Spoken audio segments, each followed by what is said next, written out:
Hi friends, ఇప్పుడు మనం నల్లమల్ల ఫారెస్ట్లో ఉన్నాం. సో ఇది మా ఊరు మాధవాన్పల్లికి 1 కిలోమీటర్ దూరంలో ఈ ఫారెస్ట్ స్టార్ట్ అవుతుంది. సో మేము ఇప్పుడు ఫారెస్ట్ స్టార్ట్ అయిన తర్వాత మళ్ళీ 1 కిలోమీటర్ లోపలికి వచ్చినాం. సో లోపలికి వచ్చి ఇట్లా మార్నింగ్ చాలా ప్రశాంతమైనటువంటి వాతావరణం, సో స్వచ్ఛమైనటువంటి గాలి, చెట్లు. సో ఈ ప్రాంతం చూస్తుంటే ఎంతో ఆనందంగా అనిపిస్తుంది. సో ఇందులో వాకింగ్ చేయడం అనేది సో ఇంకా అది చాలా మెమొరబుల్ అన్నట్టు. సో చిన్నప్పుడు మేము ఇక్కడ నక్కెర పండ్లు, జాన పండ్లు, బీర పండ్లు, చిటిమిటి పండ్లు, సో ఇట్లాంటివన్నీ అడవిలో దొరికే పండ్లు, పండ్లను తినడానికి కోసం మేము వచ్చేది అప్పుడు. So evening time, afternoon time, holidays ఉన్నప్పుడు.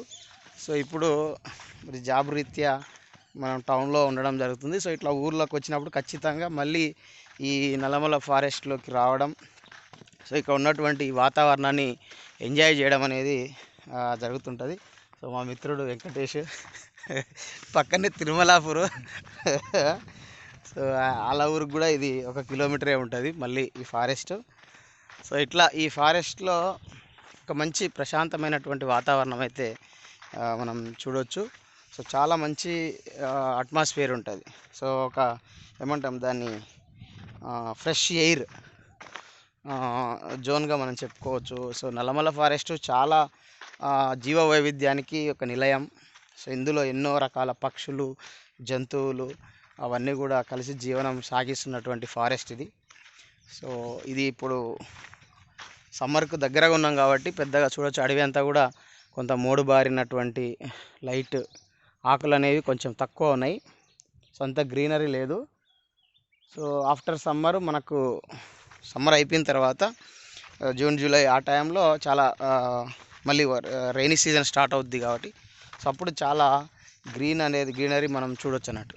సో ఇక్కడ మనం చూడవచ్చు, ఇవన్నీ కూడా పెద్ద పెద్ద రోడ్లు. అప్పుడు మేము చిన్నగా ఉన్నప్పుడు ఈ రోడ్లు ఇంతగానం లేవు. సో ఇప్పుడు రోడ్లు అనేవి పెద్దగా అయినాయి. ఫారెస్ట్ వాళ్ళు కూడా రెగ్యులర్గా వాళ్ళు వెహికల్స్ తీసుకొని ఫారెస్ట్లో సంచరించడం జరుగుతుంది వాళ్ళు. సో కొంత ఆంక్షలు కూడా పెరగడం జరిగింది అప్పటికిప్పటికి పోలిస్తే. సో అడవిలో ఉన్నటువంటి ఈ ప్రాంతంలో ఉన్నటువంటి వాళ్ళందరూ కూడా ప్రజలు ఈ అడవిలో ఉన్నటువంటి ఉత్పత్తులపైన, లేకుంటే ఇక్కడ ఉన్నటువంటి సంపద, వృక్ష సంపద పైన, సో వాటిపైన ఎక్కువ ఆధారపడే జీవనం అనేది కొనసాగిస్తుంటారు. సో చూడవచ్చు, ఇక్కడ ఇంకొక మనకు వే అనేది ఉంది. సో ఇక్కడ నుంచి ఇక్కడ ఇంకొక వే వచ్చింది. అంటే ఇది డైరెక్ట్ పైకి ఎక్కితేనేమో పశువులు అలాంటివి వచ్చింది. సో ఇక్కడ మనం వచ్చినటువంటి వే అనేది ఇప్పుడు ఈ ఫారెస్ట్ వాళ్ళు చేసింది. సో ఇది అనేది జనరల్గా ఇంత గతంలో నుంచి ఉన్నటువంటి వే ఇది. సో ఇదంతా కూడా మనం చూడవచ్చు. ఇక ఇట్లా లోపలికి వెళ్తాం మనం, ఫారెస్ట్ అంతా డీప్ ఫారెస్ట్లోకి మనం వెళ్తుంటాం. సో మొత్తంగా మార్నింగ్ టైంలో ఇక్కడ వచ్చి వాకింగ్ చేయడం అనేది ఒక మంచి ఎక్స్పీరియన్స్. చాలా ప్రశాంతంగా అనిపిస్తుంది. ఎంత మనం స్ట్రెస్ అనేది ఉంటుంది మన వివిధ రకాల పనులలో.